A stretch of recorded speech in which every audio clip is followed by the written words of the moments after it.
वक्रतुंड महाकार्य सूर्यकोटि समप्रभ निर्विघ्नं कुरु मे देव सर्वकार्येषु सर्वदा। कर्पूरगौरं करुणावतारं संसारसारं भुजगेन्द्रहारं सदा वसन्तं हृदयारविन्दे भवं भवानी सहितं नमामि। शान्ताकारं भुजगशयनं पद्मनाभं सुरेशं विश्वाधारं गगनसदृशं मेघवर्णं शुभांगं लक्ष्मीकान्तं योगविद्याविनगम्यं वन्दे विष्णुं भवभयहरं सर्वलोकैकनाथं।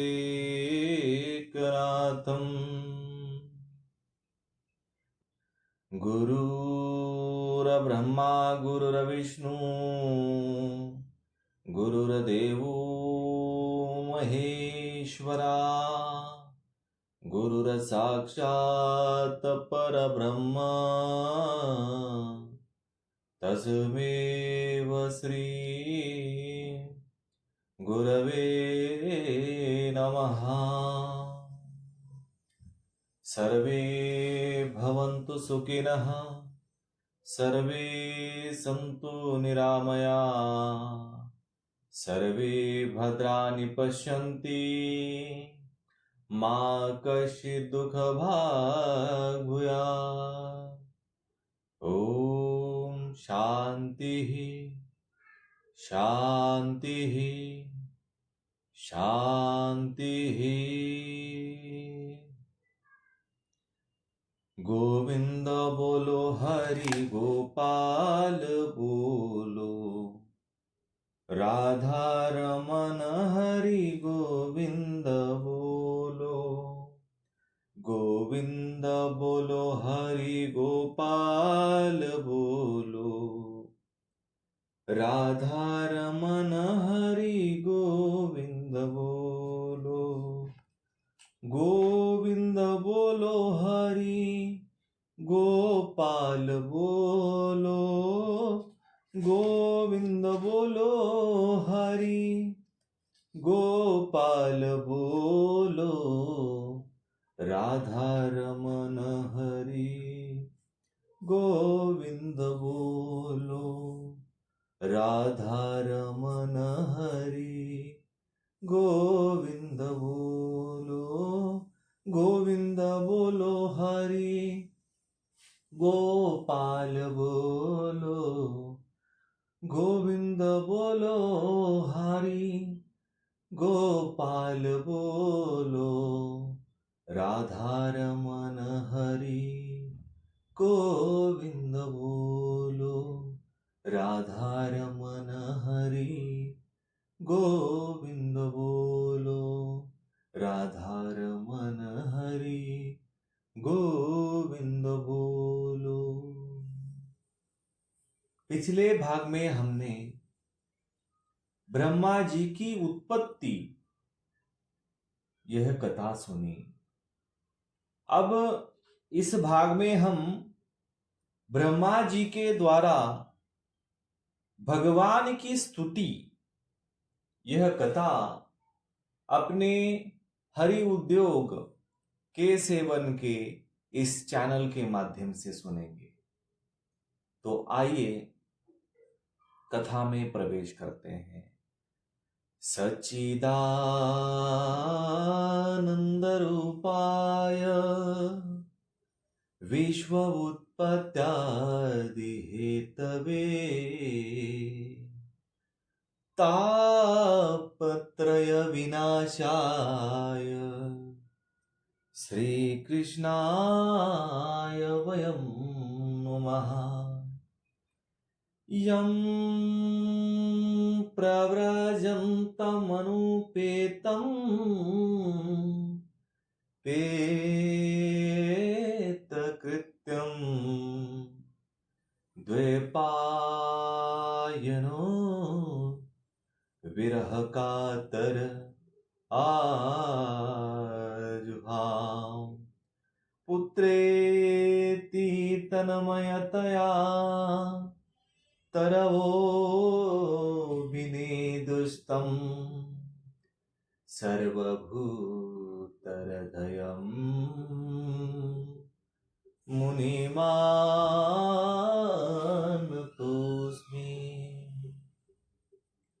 नैमिषे सुतमासीनं भिवाद्य महामतिं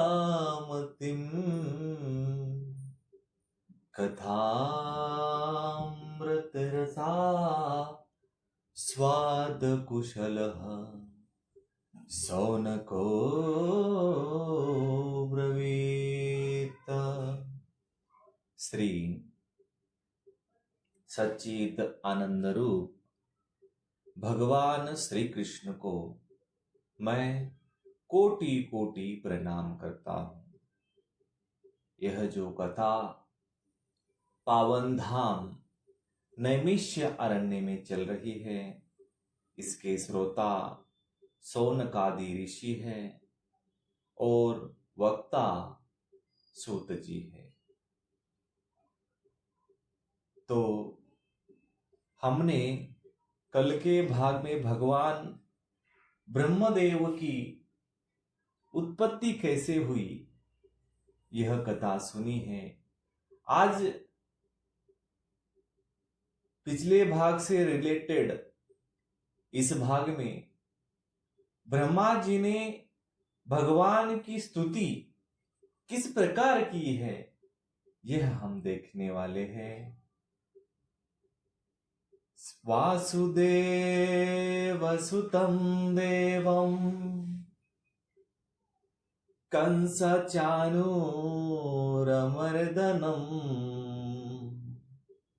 देवकी परमानंदं कृष्णं वंदे जगद्गुरुम्। श्री गणेशाय नमः। श्री सरस्वते नमः। श्री सांब सदाशिवाय नमः। ओम परमात्मने नमः। सियावर रामचंद्र की जय। पवन सूत हनुमान की जय। उमापति महादेव की जय। जय जय श्री राधे श्याम। ब्रह्मा जी ने कहा, प्रभु आज बहुत समय के बाद मैं आपको जान सका हूं। अहो कैसे दुर्भाग्य की बात है कि देहधारी जीव आपके रूप को नहीं जान पाते। भगवान आपके सिवा और कोई वस्तु नहीं है।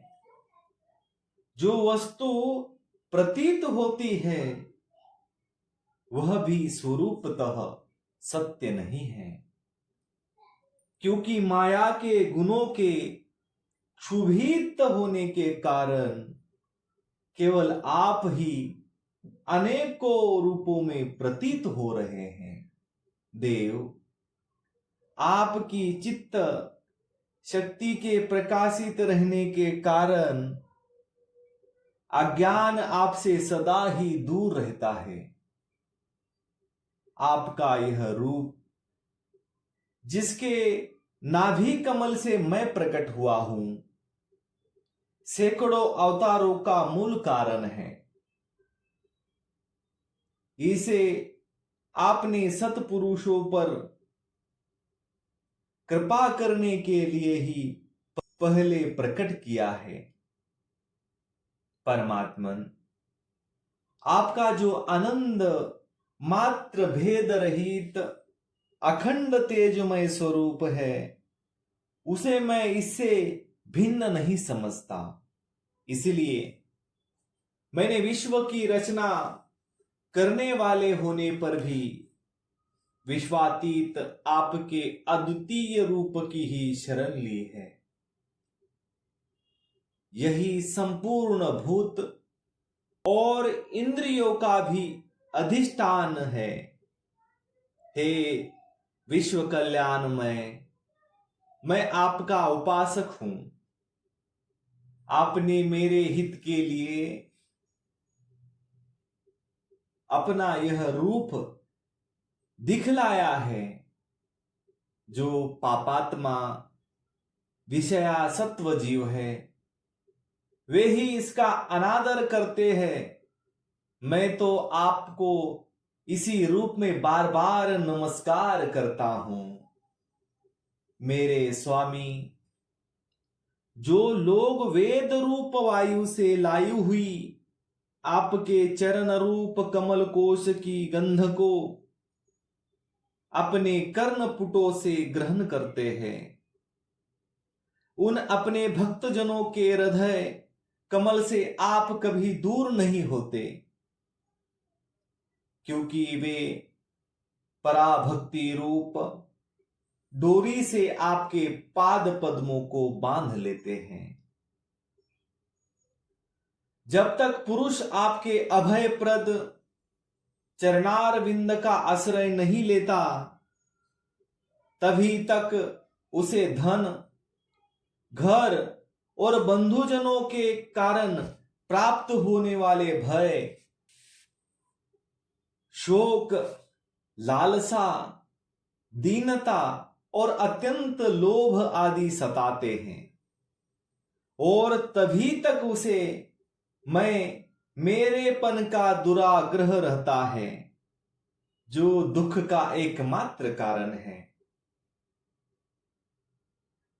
जो लोग सब प्रकार के अमंगलों को नष्ट करने वाले आपके श्रवण कीर्तनादि प्रसंगों से इंद्रियों को हटाकर लेश मात्र विषय सुख के लिए दिन और मन ही मन लालायित होकर निरंतर दुष्कर्मों में लगे रहते हैं, उन बेचारों की बुद्धि दैव ने हर ली है।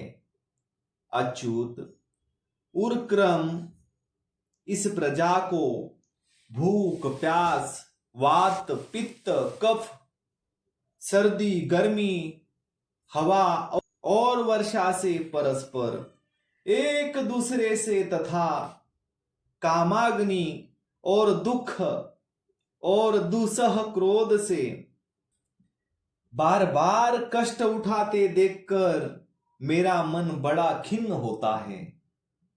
ब्रह्मा जी श्री हरि नारायण से कह रहे हैं, स्वामीन, जब तक मनुष्य इंद्रिय और विषय रूपी माया के प्रभाव से आपसे अपने को भिन्न देखता है, तब तक उसके लिए इस संसार चक्र की निवृत्ति नहीं होती।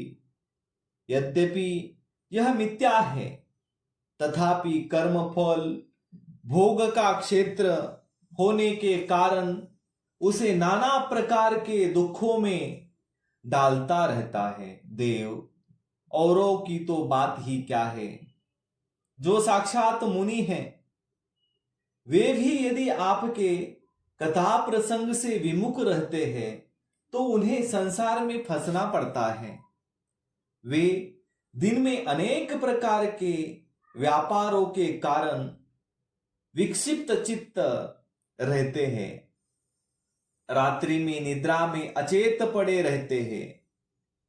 उस समय भी तरह तरह के मनोरथों के कारण क्षण क्षण में उनकी नींद टूटती रहती है तथा दैववश उनकी अर्थ सिद्धि के सब उद्योग भी विफल होते रहते हैं। नाथ, आपका मार्ग केवल गुण श्रवण से ही जाना जाता है। आप निश्चय ही मनुष्यों के भक्ति योग के द्वारा परिशुद्ध हुए हृदय कमल में निवास करते हैं। पुण्य श्लोक प्रभु, आपके भजन जिस जिस भावना से आपका चिंतन करते हैं, उन साधु पुरुषों पर अनुग्रह करने के लिए आप वही वही रूप धारण कर लेते हैं। भगवान, आप एक हैं तथा संपूर्ण प्राणियों के अंतःकरण में स्थित उनके परम हितकारी अंतरात्मा है। इसलिए यदि देवता लोग भी हृदय में तरह तरह की कामनाएं रखकर भांति भांति की विपुल सामग्रियों से आपका पूजन करते हैं, तो उससे आप उतने प्रसन्न नहीं होते जितने सब प्राणियों पर दया करने से होते हैं। किंतु वह सर्वभूत दया असत पुरुषों को अत्यंत दुर्लभ है। जो कर्म आपको अर्पण कर दिया जाता है उसका कभी नाश नहीं होता, वह अक्षय हो जाता है। अतः नाना प्रकार के कर्म, यज्ञ, दान, कठिन तपस्या और व्रतादि के द्वारा आपकी प्रसन्नता प्राप्त करना ही मनुष्य का सबसे बड़ा कर्म फल है। क्योंकि आपकी प्रसन्नता होने पर ऐसा कौन सा फल है जो सुलभ नहीं हो जाता। आप सर्वदा आपके स्वरूप के प्रकाश से ही प्राणियों के भेद भ्रम रूप अंधकार का नाश करते रहते हैं तथा ज्ञान के अधिष्ठान साक्षात परम पुरुष है। मैं आपको नमस्कार करता हूं। संसार की उत्पत्ति, स्थिति और संहार के निमित्त से जो माया की लीला होती है वह आपका ही खेल है। अतः आप परमेश्वर को मैं बार बार नमस्कार करता हूं। जो लोग प्राण त्याग करते समय आपके अवतार, गुण और कर्मों को सूचित करने वाले देवकी नंदन, जनार्दन, कंस निकंदन आदि नामों का विवश होकर भी उच्चार करते हैं, वे अनेकों जन्मों के पापों से तत्काल छुटकर मायादि अवरणों से रहित ब्रह्म पद प्राप्त करते हैं। आप नित्य अजन्मा हैं। मैं आपकी शरण लेता हूं। भगवान, इस विश्व वृक्ष के रूप में आप ही विराजमान हैं। आप ही अपनी मूल प्रकृति को स्वीकार करके जगत की उत्पत्ति, स्थिति और प्रलय के लिए मेरे, अपने और महादेव जी के रूप 3 प्रधान शाखाओं में विभक्त हुए हैं और फिर प्रजापति एवं मनु आदि शाखा प्रशाखाओं के रूप में फैलकर बहुत विस्तृत हो गए हैं। मैं आपको नमस्कार करता हूं। भगवान, आपने अपनी आराधना को ही लोकों के लिए कल्याणकारी स्वधर्म बताया है, किंतु वे इस ओर से उदासीन रहकर सर्वदा विपरीत कर्मों में लगे रहते हैं। ऐसी प्रमाद की अवस्था में पड़े हुए इन जीवों की जीवन आशा को जो सदा सावधान रहकर बड़ी शीघ्रता से काटता रहता है, वह बलवान काल भी आपका ही रूप है। मैं उसे नमस्कार करता हूं। यद्यपि मैं सत्यलोक का अधिष्ठाता हूं, जो दो परार्ध पर्यंत रहने वाला और समस्त लोगों का वंदनीय है, तो भी आपसे उस काल रूप से डरता रहता हूं। उससे बचने और आपको प्राप्त करने के लिए ही मैंने बहुत समय तक तपस्या की है। आप ही अधियज्ञ रूप से मेरे इस तपस्या के साक्षी है। मैं आपको नमस्कार करता हूं। आप पूर्ण काम हैं। आपको किसी विशेष सुख की इच्छा नहीं है, तो भी आपने अपनी बनाई हुई धर्म मर्यादा की रक्षा के लिए पशु, पक्षी, मनुष्य और देवता आदि जीव योनियों में अपनी ही इच्छा से शरीर धारण कर अनेकों लीलाएं की है। ऐसे आप पुरुषोत्तम भगवान को मैं बार बार नमस्कार करता हूं। प्रभु, आप अविद्या, अस्मिता, राग, द्वेष और अभिनिवेश पांचों में से किसी के भी अधीन नहीं है। तथापि इस समय जो सारे संसार को अपने उदर में लीन कर भयंकर तरंग मालाओं से विक्षुब्ध प्रलयकालीन जल में अनंत विग्रह की कोमल शया पर शयन कर रहे हैं, वह पूर्वकल्पी कर्म परंपरा से श्रमित हुए जीवों को विश्राम देने के लिए ही है। आपके नाभि कमल रूप भवन से मेरा जन्म हुआ है। यह संपूर्ण विश्व आपके उदर में समाया हुआ है। आपकी कृपा से ही मैं त्रिलोकी की रचना रूप उपकार में प्रवृत्त हुआ हूं।